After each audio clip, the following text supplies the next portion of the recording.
Jumpa lagi Sobat Tani dimanapun berada. Hari ini teman-teman kita akan ngebahas tentang gimana membooster ya. Kita biasa bilangnya itu booster. Jadi untuk mempercepat pertumbuhan, kemudian memperbaiki kualitas buah. Nah, pupuk-pupuk apa aja yang kita pakai? Ya, kita pakai yang kayak CPN ini teman-teman. KNO merah, KNO putih, kemudian MKP, ada juga kalsium, ada ultradap, ada magnesium gitu ya. Nah, caranya gimana? Yuk, teman-teman yang belum subscribe, subscribe dulu. Yang udah subscribe, terima kasih teman-teman, luar biasa. Jangan lupa share juga ke teman-temannya, pencet tombol like-nya. Oke teman-teman ya, jadi untuk pupuk-pupuk yang semacam ini, kita biasa bilangnya itu adalah pupuk full air teman-teman. Jadi pupuk yang bisa diaplikasikan dengan cara dicairkan kemudian disemprotkan. Itu pupuk ini teman-teman ya. Ada dua produsen besar yang memproduksi, kayak Merauke, kemudian ada juga yang dari Pak Tani. Ada lagi yang kayak kalsium dari DGW juga ada, tapi kurang lengkap teman-teman. Paling lengkap Pak Tani sama Merauke ya. Jadi dari awal kita bahas ya teman-teman, dari masa semai. Masa semai itu kita biasa pakai POC sebenarnya ya. Dari semai itu kita pakai POC. Teman-teman yang mau bikin sendiri juga bisa. Kita sudah pernah kasih di sini ya, sama ujinya juga ada. Nah, kemudian POC ini ada dua macam. Yang pertama adalah POC biasa tanpa mikroba.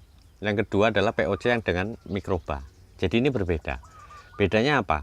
Kalau yang POC biasa tanpa mikroba, teman-teman boleh campurkan dengan fungisida, dengan pestisida, itu biasanya boleh.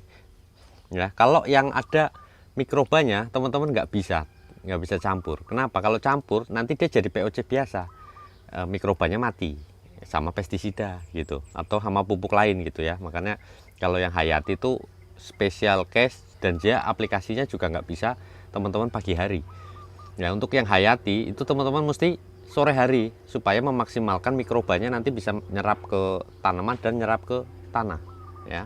Jadi kalau bisa teman-teman mendingan mikroba dari awal aja, seperti yang sudah sering kita sampaikan ya. Kalau yang untuk booster itu pakailah POC biasa yang nggak pakai mikroba, atau teman-teman ngorbanin POC mikroba tapi kita campurkan dengan pupuk lain.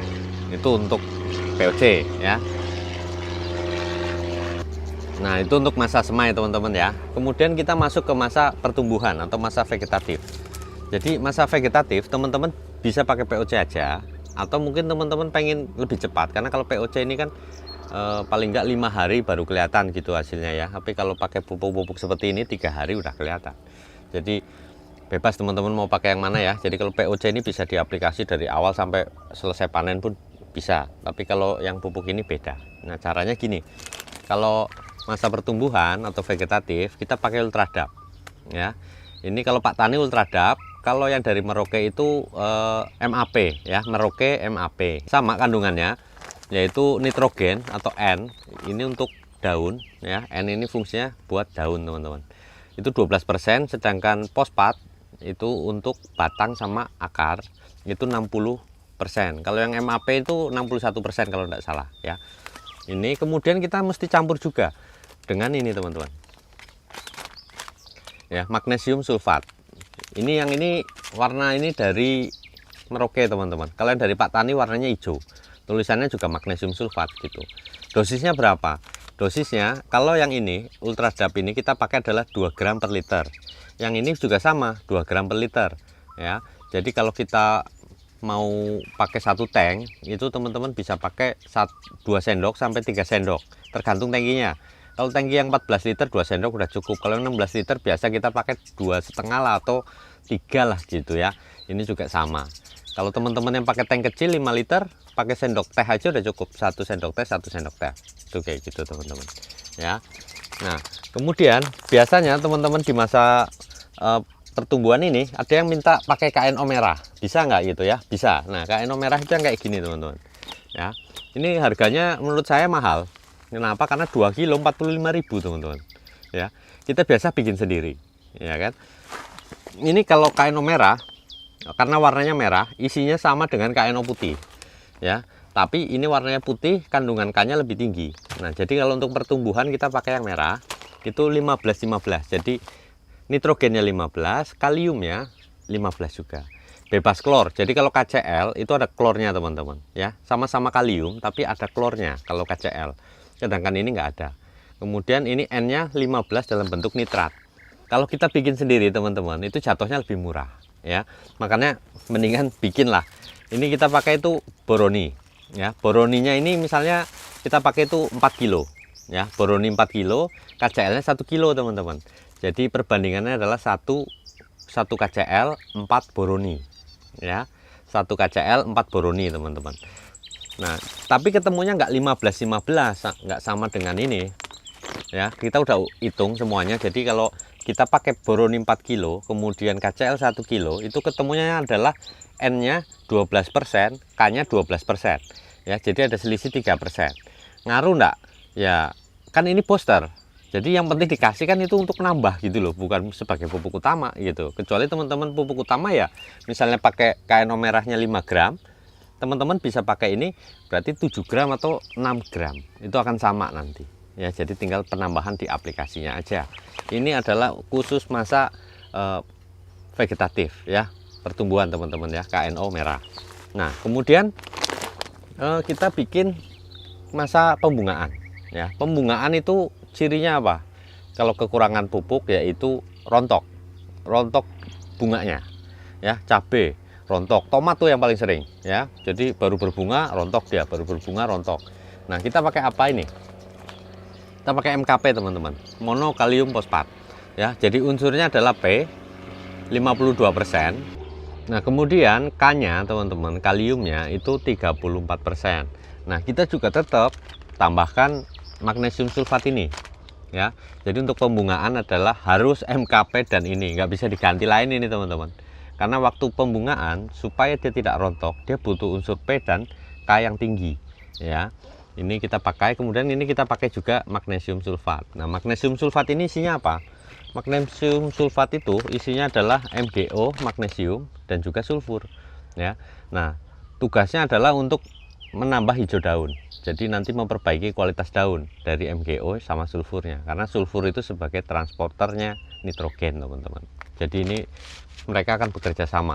Ini yang tukang angkutnya ya. Jadi kalau teman-teman cuma semprot aja nanti distribusi ke seluruh tanaman kurang maksimal ya. Kemudian kita masuk habis masa pembungaan adalah masa generatif atau pembuahan ya. Jadi pada saat selesai bunganya sudah jadi, dia akan jadi buah, itu kita baru bisa aplikasikan KNO putih teman-teman. Bedanya apa KNO putih ini sama KNO merah? Yang pertama kandungannya jelas beda, karena ini pertumbuhan jadi dia cuma 15-15. Sedangkan KNO putih ini dia itu adalah N-nya 13, kemudian K-nya itu 45% teman-teman ya. Ini KNO putih. Dia ada dua macam teman-teman. Yang satu granul, kemudian yang satunya adalah yang kristal ya. Jadi saya saranin teman-teman belinya yang kristal, karena kalau kita semprot pakai pupuk ini jadi murah, tapi kalau kita beli yang granul dikocor jadi bengkak biayanya ya. Jadi saya mau teman-teman mulai pikirin ini harus seminim mungkin biaya pemupukan tapi hasilnya bisa maksimal. Makanya kita perlu booster ya, bantu dorong dia biar lebih kencang gitu. Jadi KNO putih ini kita campur dengan ini magnesium sulfat juga teman-teman ya. Jadi ini dengan ini, tapi kita akan selingin ini, selingin dengan kalsium ya, dengan kalsium nitrat. Nah kita biasa pakai yang punya Pak Tani juga, yaitu yang CNG teman-teman. Kalau yang dari Merauke ada Kalnit ya, itu sama teman-teman. Kalnit bisa disemprot semuanya. Jadi misal nih kalau cabai bunga itu berarti selesai bunga dia buah minggu ke-9 ya. Minggu ke-9 misal teman pakai ini ya kan, pakai KNO 3 putih, kemudian tambah pakai magnesium sulfat. Nah nanti minggu ke-10 teman-teman gantinya begini, pakai kalsium ya. Nah ini kenapa harus ganti teman-teman? Jadi kita kan maunya daunnya tetap terjaga sampai panen selesai, kemudian juga buahnya bagus. Terus kalau kayak cabai, tomat itu tunasnya biar keluar terus teman-teman. Jadi produktivitasnya akan meningkat ya. Kita biasa pakai ini, dulu kita nggak pakai, itu naik kurang lebih 40% loh teman-teman hasil panennya ya. Jadi ini baik sekali di rolling dengan ini ya. Jadi untuk masa pembuahan ada 3 macam, teman-teman tinggal seling ini pakai terus KNO putih, ininya diseling seminggu sekali gantian ya, mana yang dipakai gitu. Nah, itu sedikit tip dari kita teman-teman ya. Mudah-mudahan informasi ini bisa bermanfaat. Jumpa lagi di video-video selanjutnya. Terima kasih, tetap tenang, tetap semangat, Gusti berkahi.